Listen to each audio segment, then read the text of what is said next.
இன்றே டவுன்லோட் செய்து உங்கள் ஃபேவரட் ஷோக்களை என்ஜாய் பண்ணுங்க. மம்மி மம்மி, இன்னைக்கு நான் ரொம்ப ஹாப்பியா இருக்கேன். எதுக்குமா? எதுக்கா இருந்தா உனக்கு என்ன கேள்வி?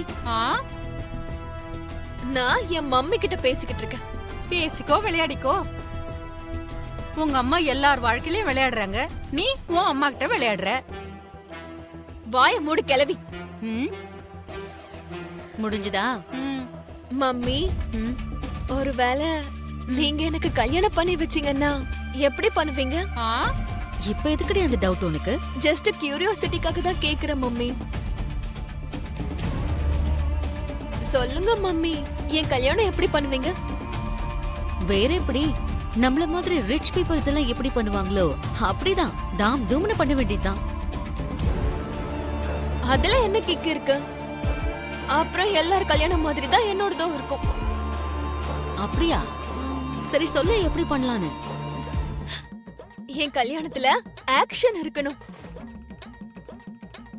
ஃபைட்ஸ் இருக்கணும், ஃபைனலா காம்ப்ரமைஸோட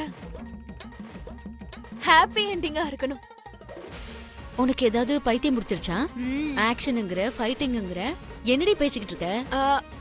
சப்போஸ் எதிர்பாராத விதமா நாளைக்கு ககன் மாமா வந்து உங்க பொண்ண நான் லவ் பண்றேன், அவளை கல்யாணம் பண்ணிக்க போறேன்னு சொன்னா உங்க ரியாக்ஷன் என்ன மம்மி? நான் தான் சொன்னேன்ல, அங்க சுத்தி இங்க சுத்தி கடைசியா நீ இந்த பாயிண்ட்க்கு தான் வரணும்.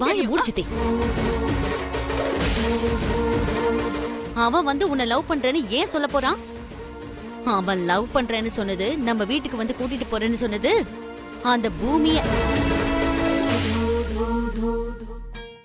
அதுவே உன்னை கூட்டிட்டு போறதா உன் அப்பா கிட்ட சேலஞ்ச் பண்ணிருந்தான்னு வை, உன் டாடி அவனை அந்த இடத்துலயே வச்சு ஷூட் பண்ணிருப்பாரு.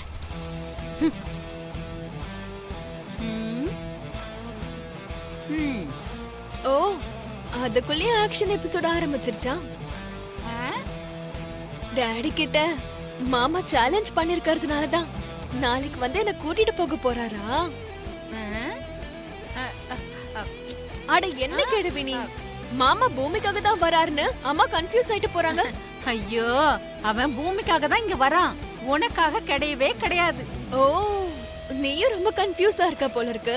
நாளைக்கு மாமா வந்ததுக்கு அப்புறம் உனக்கே எல்லாம் புரியும், அவரு எனக்காக தான் வந்திருக்காருன்னு.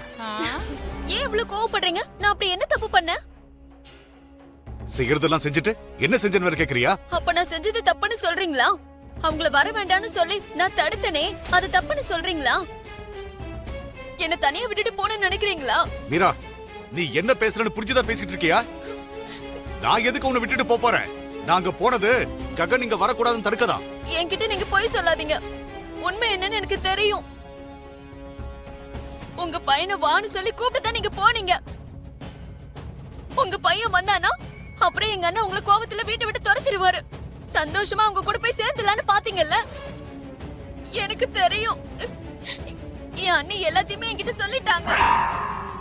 என்ன அபூர்வா உன்கிட்ட இப்படியா சொன்னாங்க? ஆமாங்க, நாளைக்கு அந்த ககனை வர வைக்கிறதுக்கு தான் உன் புருஷன் போயிருக்காரு, அப்புறம் நீங்க அவங்க கூட தான் போய் செட்டில் ஆவீங்கன்னு அண்ணி என்கிட்ட சொன்னாங்க. நிஜமாவே நீங்க என்ன விட்டுட்டு போகணும்னு நினைக்கிறீங்களா? அப்படிலாம் எதுவும் இல்ல மீரா, நீ உள்ள போ.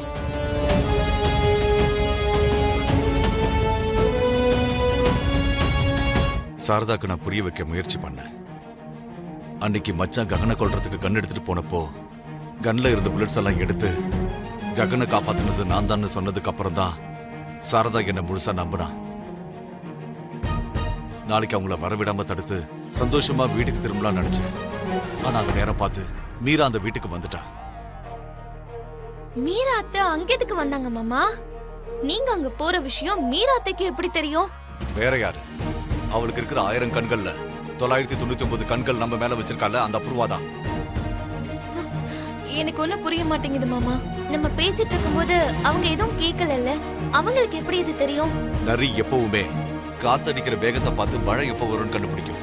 அந்த மாதிரி தான் அபூர்வாவும் தெரிஞ்சுக்கிட்டான். நான் வீட்டை விட்டு போகும்போது உன் பையனை காப்பாத்துறதுக்காக நீ அந்த வீட்டுக்கு போறியான்னு கேட்டா. ஆமான்னு சொல்லி தப்பு பண்ணிட்டமா. மீராவை உசுப்பேத்தி என் பின்னாடி அனுப்பி வச்சிட்டான். இதுல ஆச்சரியம் என்னன்னா, நாளைக்கு அவங்கள வர வேணாம்னு சொல்றதுக்காக தான் நானும் மீராவை அங்க போடும். ஆனா என்னாச்சுன்னா, நான் சொன்னப்ப அவங்களுக்கு புரிஞ்ச அந்த விஷயம் மீரா வந்து சொன்னதுக்கு அப்புறம் அவங்க அதை தப்பா புரிஞ்சுக்கிட்டாங்க. இப்போ என்ன பண்றது மாமா? அதான் எனக்கு ஒண்ணு புரியலமா.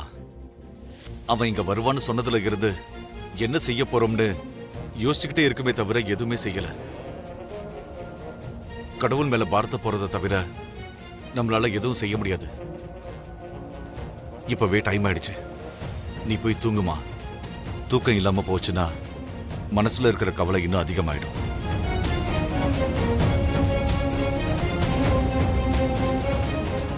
அவன் வரக்கூடாதுன்னு நீ நினைக்கிறத நான் எப்போ தெரிஞ்சுக்கிட்டேனோ அப்பவே அவன் கண்டிப்பா இங்க வரணும்னு நான் முடிவு பண்ணிட்டேன். நீ அவனை தடுக்கிறதுக்காக செய்ய போற விஷயங்களை எல்லாம் நான் தடுத்துருவேன்.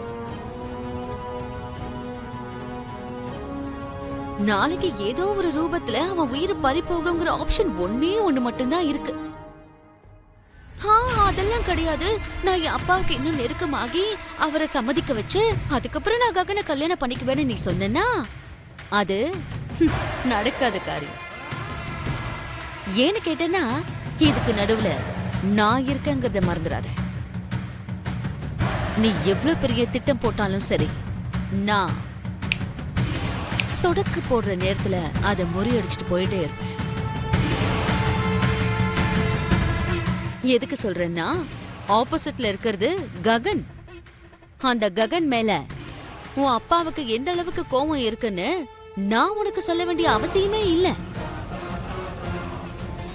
அதனால நீ ஒரு வேலை பண்ணு. நாளைக்கு அவன் கூட நீ வெளியே போயிடு. உன் அப்பாவை மறந்துட்டு நீ நிம்மதியா அவன் கூட வாழ்க்கை முழுக்க சந்தோஷமா இருந்துக்கோ. you know what? உன்னோட விஷயத்துல உன் நல்லதுக்காக இந்த அபூர்வா கொடுக்கிற பெஸ்ட் அட்வைஸ். நீ கொடுத்த அட்வைஸ்க்கு ரொம்ப தேங்க்ஸ். இப்போ கிளம்பு. ம், ம், ம்.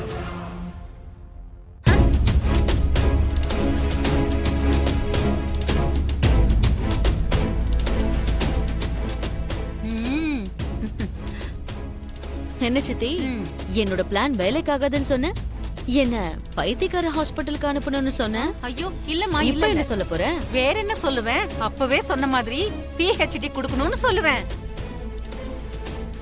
ஒருவேளை நான் மட்டும் ஏதாவது ஒரு யூனிவர்சிட்டிக்கு டீனா இருந்தேன்னா உன்னை சைக்காலஜி டிபார்ட்மெண்ட்டுக்கு ஹெட் ஆக்கிட்டு கிரிமினாலஜில ஒரு சொட்டு ரத்தம் கூட பார்க்காம நரகத்தை காட்டி அவங்கள கொல்றது எப்படி அப்படின்னு ஒரு புது சிலபஸை எழுதியிருப்பேன்.